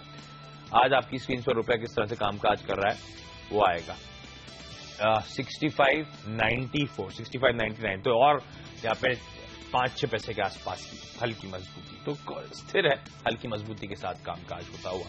नहीं, चलिए आज कमोडिटी मार्केट्स की ओपनिंग समझते हैं और आज हमारी रणनीति बनाने में मदद करने के लिए एम सिक्योरिटीज की आस्था जैन जुड़ रही है। आस्था, सबसे पहले तो बेस मेटल्स बहुत तगड़ी पिटाई, 6-6 साल के लोज, 6-6 साल के फ्रेश लोज, डिमांड नदारत है, चाइना हो, यूरोजोन हो, जापान हो, सब प्रेशर में नजर आ रहे हैं। क्या करना चाहिए मैम? आग बंद करके बिकवाली कर डालूं या रिस्की होगा? बेसिकली आज का जो ये फॉल है उसका जो मेन कारण है वो चाइना की तरफ से जो एक डिमांड की कमी रहेगी, इसी की एक्सपेक्टेशन में काफी अच्छा फॉल हम ऑलरेडी देख चुके हैं 6 ईयर्स के लो पे। क्योंकि अभी बेस मेटल्स ट्रेड कर रहे हैं तो डेफिनेटली जो मीडियम टर्म और लॉन्ग टर्म के ट्रेडर्स हैं वो अभी थोड़ा दूर ही रहें कोई भी खरीदारी करने से पहले। यहाँ से फर्दर लोज हम देख सकते हैं। कॉपर की बात करें 305 अभी ये स्क्रीन पे ट्रेड करता हुआ नजर आ रहा है। गोइंग फॉरवर्ड 303 तक के भी लेवल्स हमें देखने को मिल सकते हैं। बिकवाली की सलाह इस काउंटर पे रहेगी, लेकिन अभी नहीं, थोड़ा सा राइज आता है 306-307 के आसपास तो वहां पे बिकवाली कर सकते हैं 305 के पहले टारगेट के लिए, उसके बाद 303 के टारगेट के लिए। इसी तरह अगर जिंक, निकल, एल्यूमिनियम की बात करें तो सब में क्योंकि ऑलरेडी अच्छा खासा फॉल अभी है, इसीलिए थोड़ा सा ट्रेडर्स को एडवाइजेबल रहेगा कि अभी कोई बिकवाली ना करें, थोड़ा सा वेट करें। कोई भी उछाल आता है, जिंक की बात करें 103 के आसपास ये कमोडिटी अभी ट्रेड कर रही है। गोइंग फॉरवर्ड 103, 350, 4 के लेवल आते हैं तो वहां पर वापस से बिकवाली करने की सलाह रहेगी। पॉसिबल टारगेट 102 से लेकर 101 तक रहेगा। अच्छा, कच्चे तेल में कल उछाल आया 2-2.5% के आसपास, लेकिन आज फिर से अब वो कमजोरी, सुस्ती आ रही है। कैसे प्ले अप करूं? क्या ये जियोपॉलिटिकल रिस्क जो आ रहे हैं, कंसर्न्स जो आ रहे हैं, इसके बाद कच्चे तेल में कुछ उछाल वाकई आएगा या फिर बहुत ओवर सप्लाइड मार्केट्स हैं, कमजोरी की तरफ मूव करें? स्पेकुलेटर्स जिस तरह से बिल्ड कर भी रहे हैं, कमजोरी के इंडिकेशंस दे रहे हैं, क्या कच्चे तेल में बिकवाली करने के ही मौके ढूंढूं किसी भी उछाल में मैम? कच्चे तेल की बात करें, कल एक बाउंस बैक, अगर टेक्निकली हम बात करें तो कल एक बाउंस बैक चार्ट पे देखने को मिला है। उसी को एनकैश करते हुए शॉर्ट टर्म और बेहद ही शॉर्ट टर्म की बात करें तो यहाँ पे खरीदारी की राय रहेगी, लेकिन लेवल्स थोड़े से डाउन के रहेंगे। 2690-2700 के आसपास खरीदारी कर सकते हैं और टारगेट में भी इसमें काफी छोटा टारगेट रहेगा 2790 का, क्योंकि अभी ये शॉर्ट टर्म यहाँ पे एक तेजी हमें देखने को मिल सकती है। Medium term to long term अभी भी फंडामेंटल्स यहाँ पे वीक है, इसीलिए शॉर्ट टर्म में खरीदारी की राय रहेगी 2790 के टारगेट के लिए। आस्था, आपसे समझना चाहेंगे सोने और चांदी में क्या स्ट्रैटेजी रखनी चाहिए? खासतौर पर आज यूएस में इंडस्ट्रियल प्रोडक्शन के आंकड़े भी जारी होने वाले हैं, इनका भी असर देखने को मिलेगा इन दोनों पर? हाँ जी बिल्कुल, सोने और चांदी की बात करें क्योंकि फंडामेंटल्स अभी यहाँ पे काफी वीक बने हुए हैं। जिस तरह से यूएस रेट हाइक की यहाँ पे एक्सपेक्टेशन निकल के आ रही है दिसंबर मीटिंग में, तो उसकी वजह से प्रेशर इन दोनों कमोडिटी पे रहेगा। लेकिन आज के ट्रेड की बात करें तो काफी फ्लैट कारोबार हमें देखने को मिल सकता है, इसीलिए जो ट्रेडर्स हैं वो चाहे तो आज इस काउंटर पे ज्यादा ट्रेड ना करें, और अगर उन्हें करना ही है तो कोई यहाँ पे राइज आता है सोने की प्राइस में 25,300-400 के आसपास, क्योंकि 290 पे ये ऑलरेडी ट्रेड कर रहा है। 400 के आसपास अगर राइज आता है तो वहां पे बिकवाली करे। हाल फिलहाल अभी इस काउंटर से थोड़ा दूर रहे क्योंकि फ्लैट कारोबार हमें इसमें देखने को मिल सकता है। और कल हमने खाने के तेलों में तेज गिरावट देखी थी, आज क्रूड पाम तेल और सोया तेल में क्या स्ट्रैटेजी रखनी चाहिए? क्रूड पाम तेल की बात करें तो यहाँ पे बिकवाली की सलाह मेरी यहाँ पे रहेगी, और सोया तेल की बात करें तो बिकवाली की सलाह इस काउंटर पे भी रहेगी। सोया तेल की बात करें तो जो इसमें दिसंबर कॉन्ट्रैक्ट है उसमें बिकवाली की सलाह रहेगी। पॉसिबल टारगेट इसमें रह सकता है 607 के आसपास ये ट्रेड कर रहा है दिसंबर कॉन्ट्रैक्ट में। पॉसिबल टारगेट जो इसमें नीचे का रह सकता है वो 602-603 का रह सकता है, इसलिए बिकवाली की सलाह सोया तेल में रहेगी 607 के आसपास। आगे कमोडिटी में आपकी नजर कहाँ है आज आस्था? एग्री कमोडिटीज की बात करें तो टर्मरिक यहाँ पे काफी स्ट्रांग हमने मूवमेंट कल के ट्रेड में देखा था। टर्मरिक की बात करें दिसंबर कॉन्ट्रैक्ट की, गोइंग फॉरवर्ड यहाँ पे तेजी आगे जारी रह सकती है, क्योंकि जो मार्केट्स है वहाँ पे काफी अच्छी क्वालिटी की टर्मरिक अभी अराइव हुई है, जिसकी काफी अच्छी डिमांड बनी हुई है स्पॉट मार्केट में। दिसंबर कॉन्ट्रैक्ट में 98.20 के आसपास यहाँ पे खरीदारी की सलाह रहेगी 95.80 के स्टॉप लॉस के साथ 10,200 के टारगेट के लिए। Alright Aastha, thank you so much हमारे लिए वक्त निकालने के लिए और अपनी स्ट्रैटेजी शेयर करने के लिए। कमोडिटी बाजार का ताजा हाल और ताजा अपडेट हम आपको दिन भर देते रहेंगे। आस्था जैन हमारे साथ ही, हिम सिक्योरिटीज की इनकी जो पिक्स हैं वो आपकी स्क्रीन पर भी हैं, लेकिन हम लेते हैं एक छोटा सा ब्रेक यहाँ पर। ब्रेक के बाद सौदा आपका में शेयरों पर सवाल जवाब के सिलसिले को शुरू करेंगे अपने मार्केट एक्सपर्ट्स के साथ।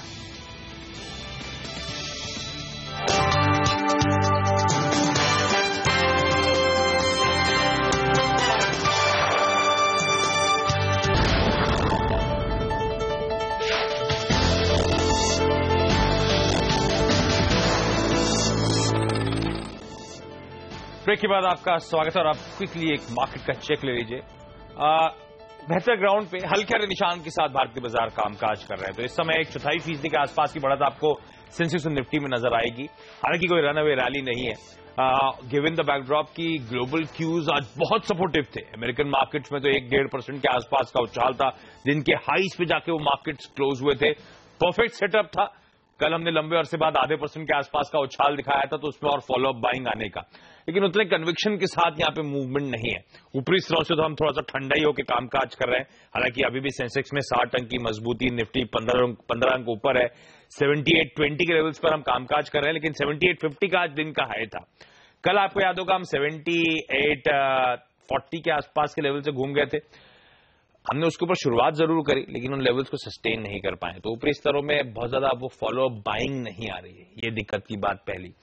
कल जब अच्छा मूव आया था भारतीय बाजारों में, एफआईआईज ने उस मूव में बिकवाली के मौके ढूंढे। तो वो डेटा दिखा रहा है कि एफआईआईज का अभी भी कन्विक्शन नहीं है इन रैलीज पे, या हर रैली पे वो सेल ऑन रैली जो हम कहते हैं, हर उछाल पे बिकवाली करने के मौके ही ढूंढ रहे हैं।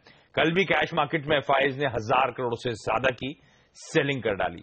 वायदा में भी अगर आप आंकड़े देखने की कोशिश करेंगे तो इंडेक्स फ्यूचर्स में शॉर्ट्स बनाने की कोशिश, लॉन्ग अनवाइंडिंग होती हुई नजर आई। तो एफआईआईज का कन्विक्शन नहीं है। कुछ सिलेक्टिव पॉकेट्स अभी भी आउट परफॉर्म कर रही हैं। कल आपको याद होगा लार्जली लार्ज कैप्स का दिन था। सेंसेक्स निफ्टी में मजबूती थी, लेकिन ब्रॉडर मार्केट्स यानी कि मिड कैप यूनिवर्स जो था वो ठंडा एकदम सपाट कामकाज कर रहा था। आज इंटरेस्टिंगली इसका उल्टा है। आज बेंचमार्क सेंसेक्स निफ्टी में हल्की खरीदारी है, लेकिन ब्रॉडर मार्केट में खरीदारी कुछ बेहतर है। तो मिड कैप्स और स्मॉल कैप्स दोनों आधे % के गेन्स के साथ इस समय आपको कामकाज करते हुए नजर आएंगे। मार्केट ब्रेथ बेहतर है, 2:1 का रेशियो है, यानी कि जितने शेयर्स ट्रेड हो रहे हैं इस समय 2/3 शेयर उनमें से हरे निशान के साथ कामकाज करते हुए आपको नजर आएंगे।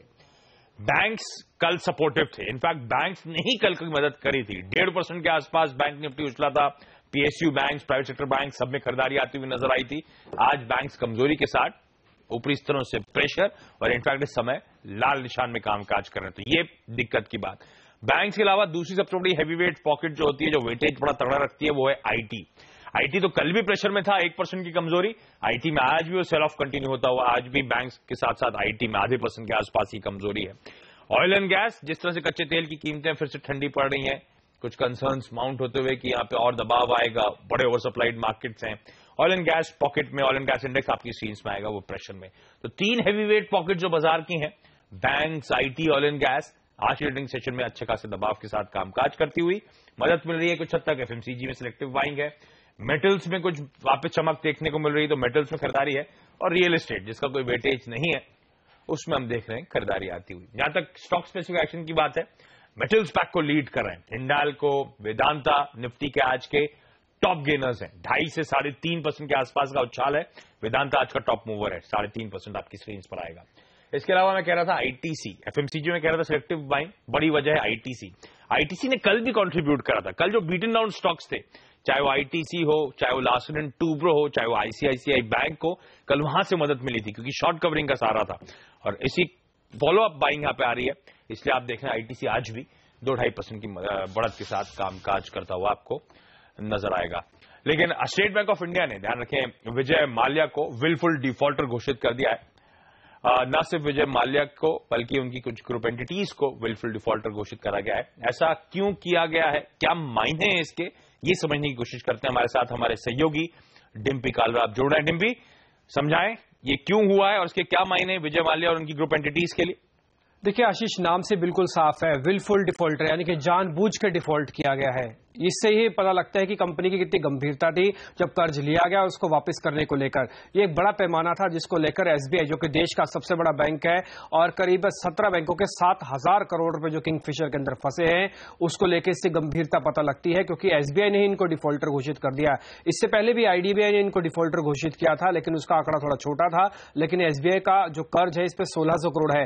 हालांकि पहले से ही इनके सारे के सारे एसेट्स ऑलमोस्ट प्लेज हैं। इसमें कई रियल एस्टेट की इनके अपने प्लॉट्स है और कई फैक्ट्रीज भी हैं जो कि प्लेज पड़े हुए हैं, शेयर्स भी प्लेज है, उनको बेच के कंपनी कर्ज यहाँ पे बैंक्स अपना कर्ज उतारना चाहते हैं। लेकिन उससे पहले ये जब विलफुल डिफॉल्ट की जो घटनाक्रम हुई है ये नो डाउट अपने आप में काफी मुश्किल पैदा करता है। हालांकि किंगफिशर अपने आप में सस्पेंडेड एंटिटी है जो कि अभी ट्रेड नहीं हो रहे, विजय माल्या इसमें एक पार्टी है, और जो इसमें थर्ड है वो है यूनाइटेड ब्रिवरीज होल्डिंग लिमिटेड, क्योंकि इनके पास इनको भी एक विलफुल डिफॉल्टर की तरह घोषित किया और आज शेयर के अंदर जोरदार नुकसान भी देखने को मिल रहा है। करीब 4% के आसपास यूनाइटेड ब्रिवरीज होल्डिंग लिमिटेड का शेयर आप ट्रेड करता हुआ दिख रहा है। पूरा मामला असल में अगस्त 2014 के अंदर शुरू हुआ था जब पहली बार एसबीआई ने इनको किंगफिशर को विलफुल डिफॉल्टर का नोटिस भेजा था। मामला थोड़ा पुराना है 2011 का, लेकिन पहली बार 2014 के अंदर इनको नोटिस भेजा गया।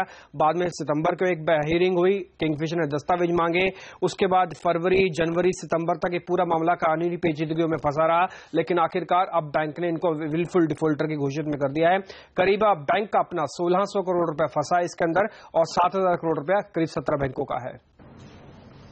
शुक्रिया डिम्पी इस पूरी जानकारी के लिए। तो विजय माल्या को एसबीआई ने घोषित कर दिया है और जो हाईलाइट कर रहे थे डिम्पी, विलफुल डिफॉल्टर, यानी उन्होंने जानबूझ करके ये डिफॉल्ट किया है, विलफुल डिफॉल्टर हो गए हैं विजय माल्या एसबीआई के लिस्ट में। 1600 करोड़ का ये जो कर्ज बकाया है।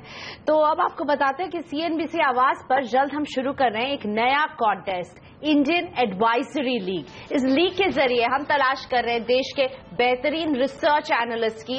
अगर आप भी सेबी रजिस्टर्ड ब्रोकर, एनालिस्ट या एडवाइजर हैं तो आपके पास भी मौका है अपनी सलाह से ट्रेडिंग की दुनिया पर छाने का और ढेरों इनाम जीतने का। ये लीग advisorymoney.com का प्लेटफॉर्म है जिसमें रजिस्टर होने के बाद कोई भी ब्रोकर या एडवाइजर इक्विटी, कमोडिटी और करेंसी में ट्रेडिंग टिप्स दे सकता है। इसके बाद उनकी सलाह के आधार पर होने वाले सौदों की ट्रैकिंग होगी और उनकी रेटिंग भी होगी। सभी कैटेगरी के प्लेयर्स को अवार्ड मिलेंगे और सबसे बेहतर रिटर्न देने वाले को मिलेगा बम्पर इनाम।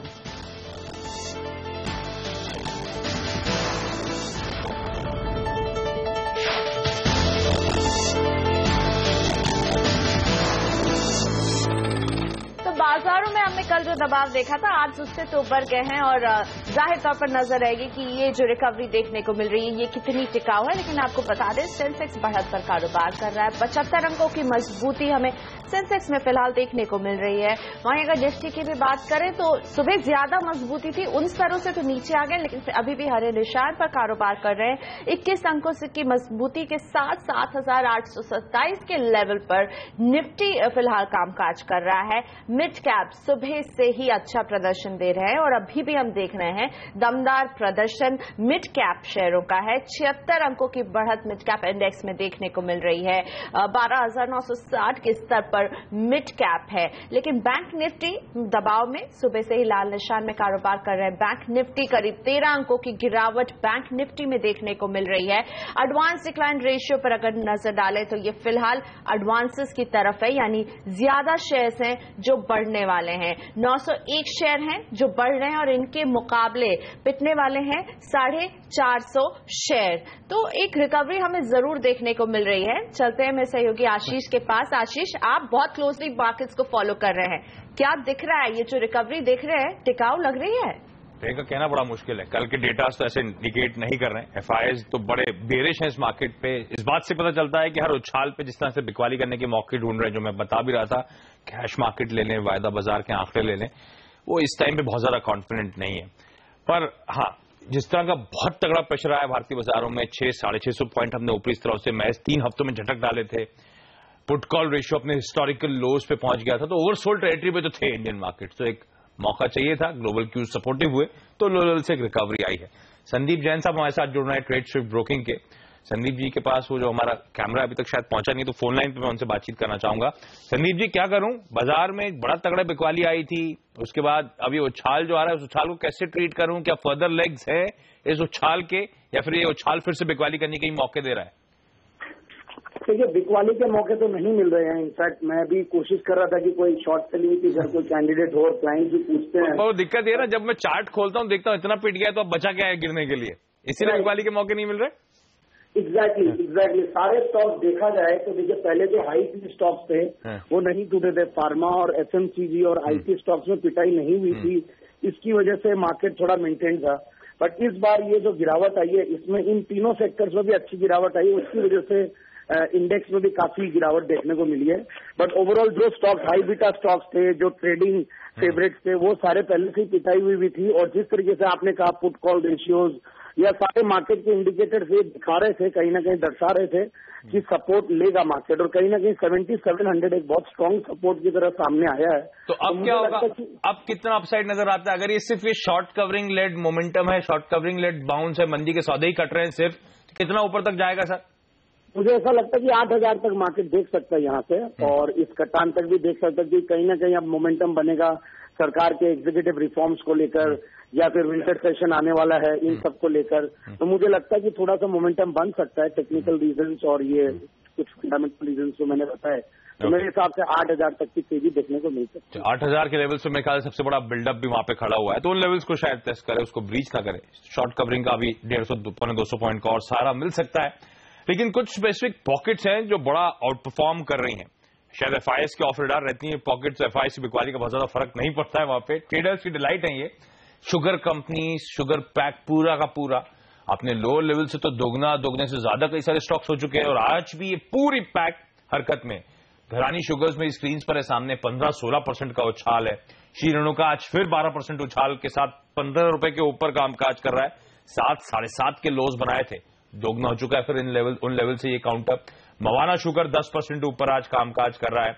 आज सुबह हमने एक शुगर मैनेजमेंट से बातचीत भी करी। पॉजिटिव्स हैं शुगर स्पेस के लिए। पॉजिटिव्स क्या है?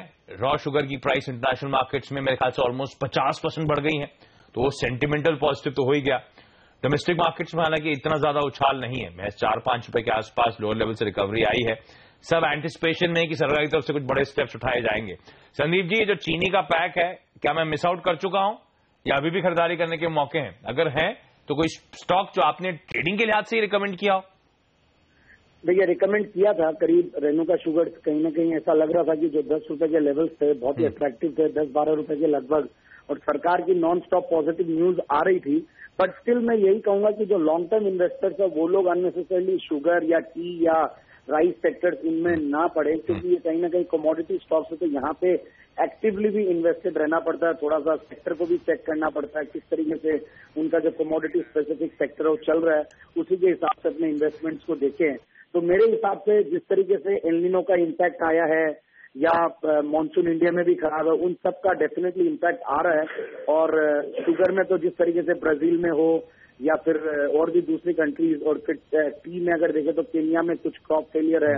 हालांकि इंडिया में इतना बड़ा कोई फंडामेंटल रीजन नहीं है कि तेजी आती है इंडियन स्पेसिफिक रीजन की वजह से, बट अभी सेंटिमेंटल पॉजिटिव है या क्योंकि बहुत बीटन डाउन पॉकेट। कहीं ना कहीं ये भी है कि इतनी डाउनसाइड देख चुके हैं, अब नीचे जाने को कोई घर नहीं है, और रिस्क रिवॉर्ड रेशियो जब अच्छे हो जाते तो लॉन्ग टर्म इन्वेस्टर्स भी एंट्री कर जाते। तो मेरे हिसाब से बस वही रीजन था। बट अभी की डेट में मैं जिस तरीके से शुगर डबल हो चुके हैं शुगर स्टॉक्स, तो मेरे हिसाब से इन लेवल्स पे एंट्री लेके रिस्क रिवॉर्ड रेशियो फेवरेबल नहीं रहे। ओके, शुगर की मैंने बात करी, जो संदीप भी हाईलाइट कर रहे थे, टी कंपनीज, कल चावल कंपनीज में आपने बहुत स्ट्रॉन्ग मोमेंटम आता हुआ देखा था। आज टी कंपनीज में कल भी शुरुआत हुई थी, मोमेंटम था, और आज तो लेकिन बेहद स्ट्रॉन्ग मोमेंटम है। हैरिसन मलयालम 13% ऊपर है, जयश्री टी जैसे स्टॉक्स 8% की मजबूती के साथ कामकाज कर रहे हैं। क्रॉस बोर्ड टी पूरा पैक मजबूती के साथ। तो इंटरेस्टिंग कमोडिटी प्लेज हैं जो बाजार में इस समय बड़ी हरकत दिखाते हुए। एक छोटा सा ब्रेक लेंगे, ब्रेक के बाद हेडलाइंस, संदीप जी और हमारे दूसरे गेस्ट मानव जायसवाल, उनसे जुड़ने की कोशिश करेंगे और सवाल जवाब का सिलसिले की शुरुआत करेंगे। साथ साथ एक इंटरेस्टिंग एजेंसी आपने नाम सुना होगा सिडको का, जो कि महाराष्ट्र सरकार द्वारा गठित है, जो कि डेवलपमेंट के काम करती है। सिडको बड़े बड़े प्रोजेक्ट्स के लिए नोडल एजेंसी भी है या उस पर काम कर रही है, जैसे कि नवी मुंबई इंटरनेशनल एयरपोर्ट है, या फिर जो सी लिंक की बात करी जा रही है। क्या चल रहा है? बड़े लंबे अरसे से हम सुन रहे हैं कि ये पहला जहाज उड़ेगा, अब उड़ेगा, तब उड़ेगा, लेकिन कोई अपडेट्स नहीं है। ऑन ग्राउंड कुछ सिचुएशन इंप्रूव नहीं हो रही है। क्या चल रहा है? कब तक ये प्रोजेक्ट हकीकत बनेंगे? इस पे बातचीत करेंगे। सिडको के वाइस चेयरमैन और managing director mister Sanjay Bhatia भी जुड़ेंगे हमारे साथ।